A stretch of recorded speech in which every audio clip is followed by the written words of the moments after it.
Hi guys, welcome back to my channel. I'm Alicia.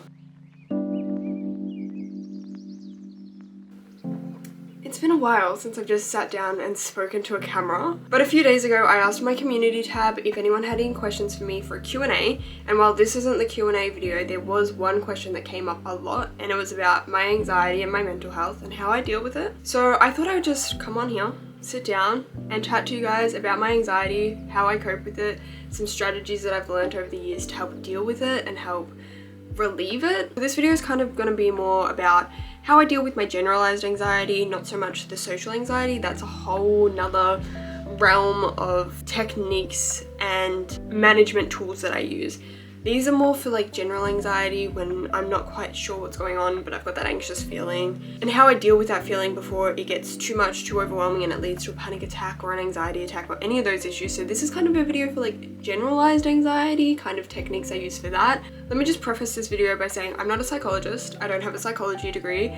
These are just things that have helped me personally and strategies that I've learned over the years that help me. What works for one person isn't going to always work for another person. So the strategies that really help me out might not help you out, and the strategies that you find useful might not help me.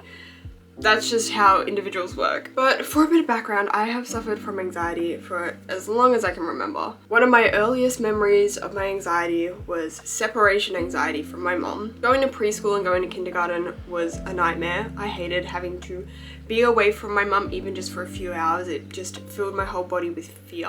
And then growing up, that separation anxiety continued and it got worse. When my parents separated and I had to go stay at my dad's house for a weekend, that was horrible. I remember my mum's house and my dad's house was like 5 minutes away from each other and in walking distance, yet I would have these intense panic attacks whenever I had to go stay at my dad's house for even a night. My anxiety has never really gone away. It's something that I've just had to learn to live with, and some days it's really, really bad and I can barely move out of bed.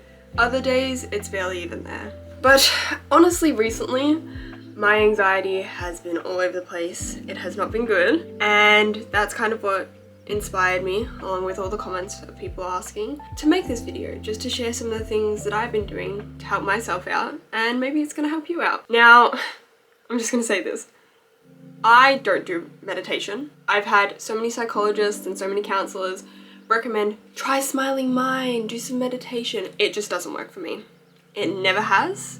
It makes me more anxious, and honestly, it's not something I'm gonna recommend to you. So if you're into meditation, great. If you're not, you'll probably find some of these things a little more helpful, hopefully. So the first thing I do that really helps is I talk to someone. Usually my mum or a friend or my cat, but talking about it really helps me. Getting it off my chest and being able to talk about whatever it is that's causing my anxiety, if I know what it is, helps. If I don't know what's causing my anxiety, I just talk about how I'm feeling. I'll just go on and say like, my chest feels really tight, there's just a feeling in my gut that something is wrong, and just talking about it really, really helps me out. But I'm aware not everyone has someone they can talk to about it, and sometimes anxiety hits at like 3 a.m. in the morning and no one's awake and you don't want to bother anyone. So another strategy that I have that honestly is one of my favorites to use is to just write it out. Whether that be in a notebook, on a sticky note, in your notes app, just being able to write it down, anything and everything that's bothering you or making you feel anxious, or the situation that's really riling you up, I find really helps. I feel like it's just a way to be able to get stuff off your chest without having to expose yourself and be vulnerable to another person, because I know that is really, really, really hard. Being able to get that out of your system can make it feel a lot lighter. That's a word you'll probably hear me use a lot, feeling lighter, because for me, my anxiety always feels really, really heavy. And I know it's not the same for everyone. I know sometimes anxiety makes people feel dizzy or it makes them feel nauseous.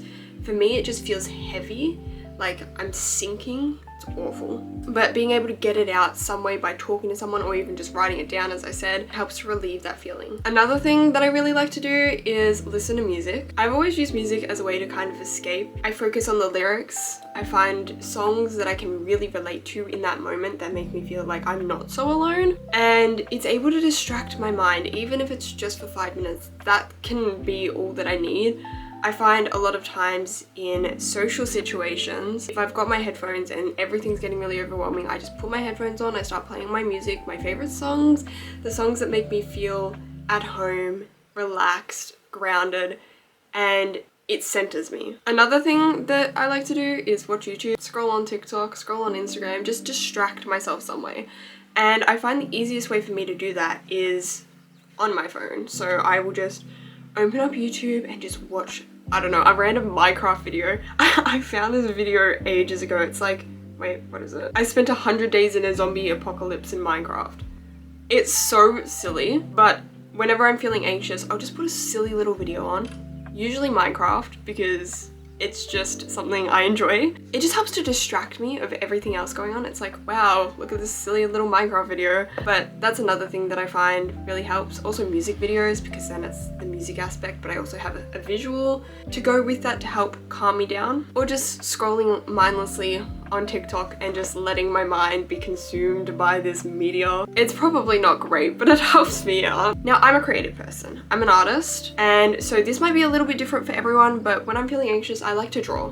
Whether that be drawing in a notebook or a sketchbook, or just on the palm of my hand with my finger, or on the carpet, or on my thigh, or even just drawing on the back of my phone. Just being able to distract myself that way really helps take my mind away from what's bothering me and my anxiety. Leading on for that, I just like to create in general. So if I'm out and about, I'll usually draw. I usually carry a sketchbook with me, or again, just drawing on my palms, on my thigh, with my finger. But when I'm at home, I have access to a lot more resources, so I always love to paint, just being consumed by each stroke and not worrying about everything else going on, just focusing on what I'm doing right then and there in the moment. I do the same thing with crocheting, just focusing on each stitch. But I know not everyone's creative, so if you're into sport, basketball, soccer, football, you can go dribble a basketball on the sidewalk, think about shooting hoops in your head, just trying to focus on something that you're really passionate about. So for me, it's art and drawing. But for you, it could be sport, it could be video games. Another thing that I really love to do is just put on some music and just dance. If I'm at home and I'm feeling anxious, the first thing I do is get up, put on some music and just dance. Just let all my feelings out through movement. I find that's really helpful for me. I've been dancing since I was a kid, so being able to let it go through movement, it just makes it feel so much better. You could also go on a walk or a run. I know when it's really, really bad for me, when my anxiety gets really overwhelming and really bad and my mind just starts spiraling, I will like just go on a run. I don't even run. I will just sprint down my street. And for whatever reason, it helps so much. It's like I'm just running and I'm getting it out of my system and I'm sweating it out, or I'm just going on a walk and being consumed by nature and looking at the trees, counting how many leaves I see on the ground, counting my footsteps, focusing on how many steps I take in each footpath, that kind of thing. Just being able to distract from whatever thought is trying to pull me down is always helpful.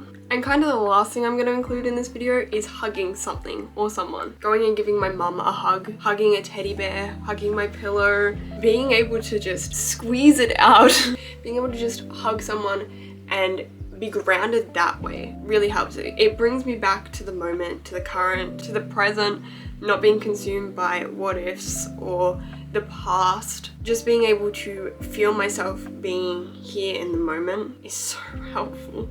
As always, if you're dealing with anxiety or mental health struggles and you need some help, don't be scared to reach out. There are so many helpful resources. In Australia, Kids Helpline have both a phone line and a web chat. I've used both of them and I found just being able to talk to someone that way is really, really helpful. Finding someone that you trust, that you can kind of open up to and express your feelings and thoughts is crucial if you're struggling, whether that be a teacher, a family member, a friend, anyone. Just being able to talk and get help from someone is so important if you're struggling. But that's all for now. Let me know your thoughts on this video. If you like kind of sit down videos like this, I don't do them a whole lot, but let me know what you think of these videos. As always, if you have any video suggestions or ideas, let me know. I love reading your comments. Remember, you are loved and you are appreciated. I hope you have an incredible week and I will see you all next time. Bye!